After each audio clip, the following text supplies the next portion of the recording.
வணக்கம். ஹலோ, வணக்கம் மேடம். வணக்கம், சொல்லுங்க மேடம், இப்போ லாஸ்ட்டாக குரூப் 4 நடந்ததில்ல மேடம், அதனால் ஒரு சில சந்தேகங்கள்லாம் இருக்குது, அதெல்லாம் கேட்கலாம் மேடம். அதுக்காக கால் சரி, பண்ணியிருக்கேன். கேளுங்க. மேடம், இப்போ குரூப் 4 வந்து 10ஆம் வகுப்பு தரேன்னு சொல்லியிருந்தீங்க. பட் வந்து ப்ளஸ் 2 விட வெளியே போயிருக்கு, டிகிரி லெவலில் அந்த லெவலில் போயிருக்கு.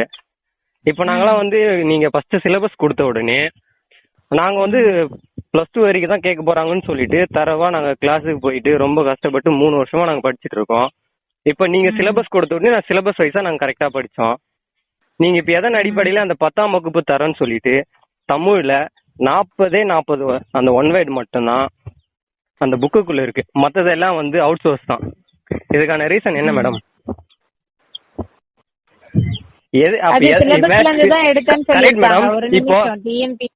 டெலகிராம்ல மெசேஜ் கொடுத்திருக்காங்க. உங்களுக்கான பதில் வந்து அதுலதான் சொல்லிருக்காங்க. எல்லாமே சிலபஸ் அடிப்படையில தான் எடுக்கப்பட்டிருக்குன்னுட்டு. ஓகே, நீங்க சிலபஸ் படி வேஸ்டா நல்லா படிச்சுக்கணும்னு அர்த்தம். சிலபஸ் சரி, அதுக்கான படிக்கிறதுக்கான சோர்ஸ் நீங்க முன்கூட்டியே நீங்க கொடுத்துருக்கணும்ல. படிக்கிறதுக்கான சோர்ஸ் எல்லாம் முன்கூட்டியே தர முடியாது. உங்களுக்கு இந்த புக்ல இருந்து படினா அப்புறம் உங்களுக்கு எதுக்கு எக்ஸாம்? சிலபஸ்ல டாபிக் கொடுத்துருவோம். அந்த டாபிக் நீங்க எவ்வளவு எக்ஸ்ட்ரீம் லெவல்ல படிக்க முடியுமோ படிங்க. எக்ஸ்ட்ரீம் லெவல்ல அதுக்கு நாங்க ஓலைச்சுவடி, நன்னூல், தொல்காப்பியம், அந்த மொழிபெயர்ப்பு இருக்கு, அந்த புக் எல்லாம் மேடம் படிக்க முடியும். வரணும்னா கவர்மெண்ட் வேலைக்கு வரணும்னா எங்க இருந்தாலும் படிச்சாகணும். கவர்மெண்ட் வேலைக்கு வரணும்னா எங்க ஒரு क्वेश्चन கேக்குறாங்கன்னா அதுக்கு வந்து எங்க இருந்தாலும் படிச்சு. மேடம் இருங்க மேடம், நீங்க குரூப் 1க்கு ஆள் எடுக்கிறீங்களா இல்ல குரூப் 4க்கு ஆள் எடுக்கிறீங்களா மேடம்? எந்த திறமைய நீங்க எதிர்பார்க்கறீங்க? ஒரு 10ஆம் வகுப்பு தரேன்னு சொல்லிட்டு நீங்க என்ன திறமையில நீங்க ஆள் எடுக்கணும்னு நீங்க எதிர்பார்க்கறீங்க? எங்க கிட்ட என்ன திறமையை நீங்க எதிர்பார்க்கறீங்க? அதுதான் கேள்வி. ஃபர்ஸ்டே நீங்க முன்கூட்டியே வந்து ஒரு மாடல் கொஸ்டின் பேப்பராச்சும் நீங்க ரிலீஸ் பண்ணிருக்கலாம்ல. இப்ப எத்தனை லட்சம் மாணவர்களோட எவ்வளவு கஷ்டப்பட்டிருக்காங்க தெரியுமா? இதனால வெறும் 3900 சில்லற வேகன்சிக்கு எத்தனை லட்சம் பேர் எழுதியிருக்காங்க? 13 லட்சம் பேர் எழுதியிருக்காங்க. நீங்க குரூப் 1க்கு நீங்க கொஸ்டின் பேப்பர் ரெடி பண்ணீங்களா இல்ல குரூப் 4க்கு ரெடி பண்ணீங்களா? எந்த திறமை நீங்க என்கிட்ட ஒண்ணு எதிர்பார்க்கறீங்க? நீங்க சொல்லுங்க மேடம். 10ஆம் வகுப்பு தரம் தானே நீங்க? அதான் 10ஆம் வகுப்பு தரம் தான் நீங்க சொல்லிருக்கீங்க. சரி, அதிகபட்சம் சரி பிளஸ் 2ல இருந்து கூட நாங்க எதிர்பார்க்கறோம். ஓகே, 1953ல இருந்து கொஸ்டின் வந்திருக்கு அந்த புக்ல இருந்து. இப்ப அந்த புக்கெல்லாம் வந்து நாங்க எங்க நாங்க போய் தேடி படிப்போம்? அதுக்காக அந்த அளவுக்கு திறமை எங்க கிட்ட இருக்கா? நாங்க படிச்சது 10th + 2.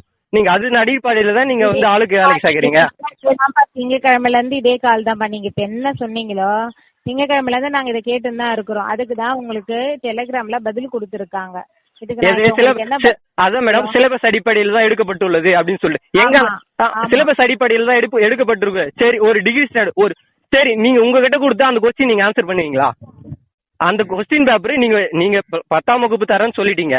நீங்க உங்ககிட்ட கொடுத்தா அந்த கொஸ்டினுக்கு நீங்க ஆன்சர் உங்களால பண்ண முடியுமா? இல்ல கொஸ்டின் எடுத்தவங்க கிட்ட கொடுத்தாவே, இப்போ நிறைய பேர் எடுத்திருப்பாங்க சரிங்களா, அவங்க கிட்ட கொடுத்தாவே அதுல மார்க் எடுக்க முடியுமா? அந்த தமிழ்ல மார்க் எடுக்க முடியுமா? எந்த அளவுக்கு மார்க் எடுக்க முடியும் நீங்க சொல்லுங்க. 40 கொஸ்டின் தான் புக்ல இருந்து வந்திருக்கு. மீதி அதர் சோர்ஸ் எல்லாம் எவ்வளவு? அப்ப நாங்க லைப்ரரியில இருக்கிற மொத்த புக்கை நாங்க படிச்சாதான் இந்த குரூப் 4 கிளியர் பண்ண முடியும் போல இருக்குது.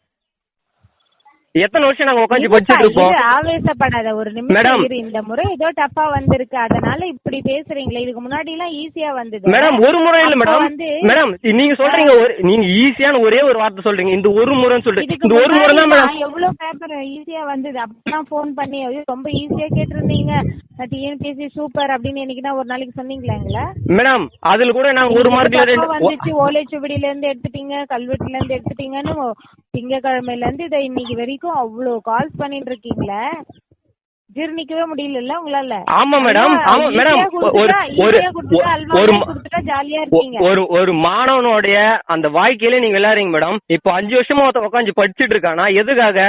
வேலை வெட்டி விட்டு வீட்டுல திட்டு வாங்கிட்டு டிராவலிங்ல சரி எவ்வளவு கஷ்டப்பட்டு படிச்சுட்டு இருக்கோம் தெரியுமா? மெயில அனுப்பி விடுங்க, உங்களுக்கு ரிப்ளை கொடுப்பாங்க. சொல்ல வேண்டியதை மெயில ரெஜிஸ்டர் பண்ணுங்க, கம்ப்ளைண்ட் ரெஜிஸ்டர் பண்ணுங்க, உங்களுக்கு ரிப்ளை கொடுப்பாங்க.